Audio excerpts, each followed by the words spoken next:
You know, when we think about success, we're hit with a ton of advice from all sides.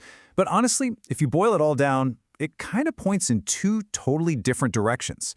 One path says, hey, look inside, find your peace, find your purpose. The other one's like, no, you got to master the game out there. So which one is it? Which path actually gets you where you want to go? Let's dig in and check out these two powerful and very, very different ways of looking at the world.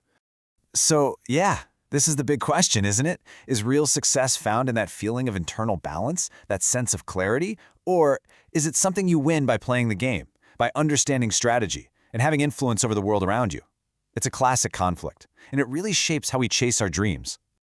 To help us figure this out, we're going to look at the ideas from two very different books. Think of them as guidebooks for life.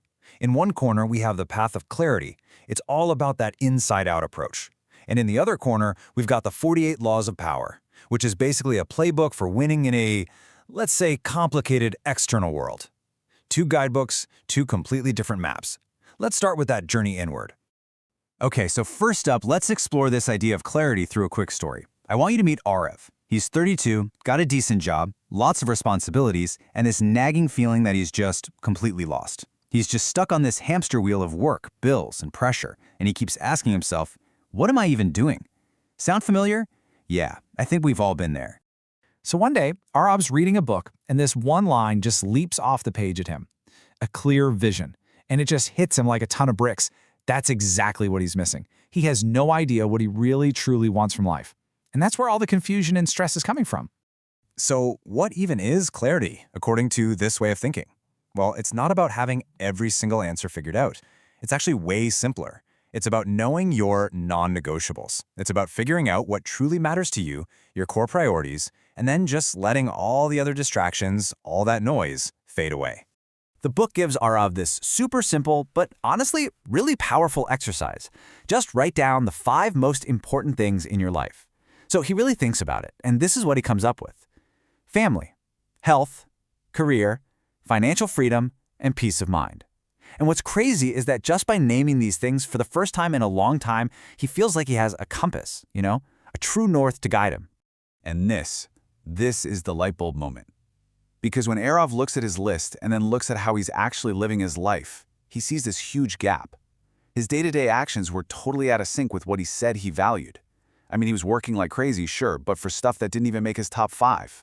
And that realization was, well, it was terrifying, but also a massive relief. So now, with this new clarity, Arav starts using this really simple tool: pause and reflect. That's it. Before he makes a decision, he just stops and asks, does this line up with my 5 priorities? So when a friend calls him up about a last-minute trip to Goa, the old Arav would have just said yes. But now, he pauses. He realizes it would totally mess with his goal of financial freedom. So he says no, politely. And for the first time, he feels like he's actually in the driver's seat of his own life. All right, deep breath. We are about to do a complete 180. We're leaving that quiet world of inner reflection, and we're stepping right into the gladiator arena of external strategy.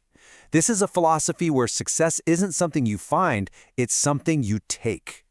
Our guide on this side of things is the 48 Laws of Power, a book that's, well, it's famous, or maybe infamous, for its brutally honest take on getting influence and control.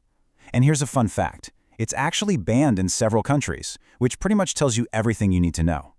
This is not about finding yourself. It's about positioning yourself to win, period. So let's look at a few of these laws, just to get the flavor of this worldview. First up, we've got law number 1. Law number 1, never outshine the master. This is all about managing up. The book basically says, make your bosses feel more brilliant than they are. If you're constantly showing how smart you are, you're going to make them feel insecure, and trust me, they will find a way to get rid of you. The goal is to make them feel secure, which, in a roundabout way, makes your own position more secure.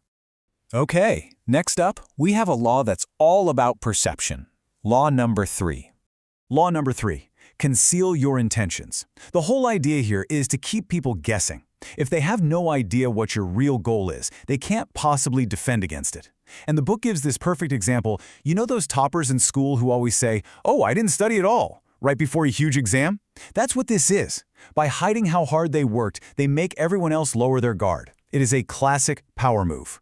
And let's do one more, maybe the most intense one of them all. Law number 15.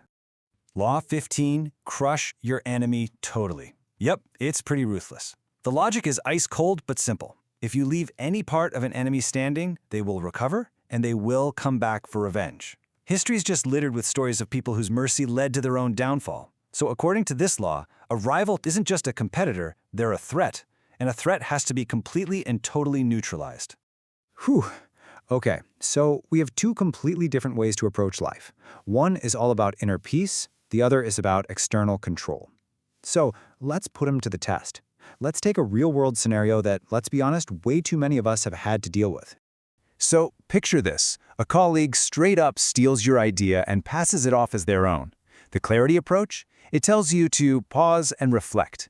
Ask yourself, is this really affecting my core priorities, my career, and my peace of mind in the long run? Maybe the best move is to rise above it, focus on your work, and not get sucked into a negative fight. But the power approach sees this as an act of war.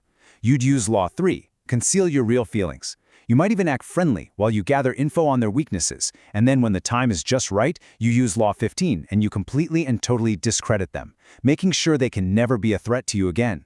And that just perfectly shows the divide, right? One path is all about protecting your inner state, and the other is about protecting your external position.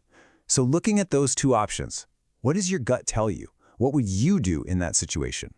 Now, it's really easy to look at this and think, okay, so I have to choose. Am I the good guy or the ruthless strategist?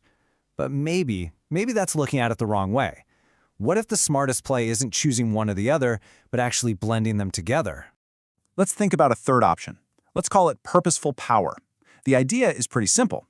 You use the deep internal work of clarity to figure out where you're going, what your destination is, and then you use the smart strategic principles of power to help you get there, effectively and ethically.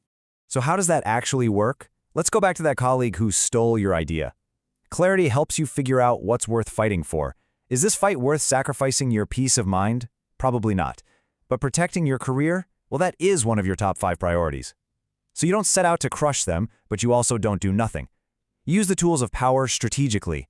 You conceal your anger while you quietly document all your original work. And then you win the fight by presenting clear, undeniable proof to your boss. The goal isn't to destroy your colleague, it's to protect your priorities. Your inner clarity becomes the compass for your external actions. Which leaves us with the ultimate question, doesn't it? What is true power, really? Is it controlling the game board and all the pieces on it? Or is it that deep, unshakable strength that comes from knowing exactly who you are and what you stand for, no matter what games are being played around you? That's something to think about.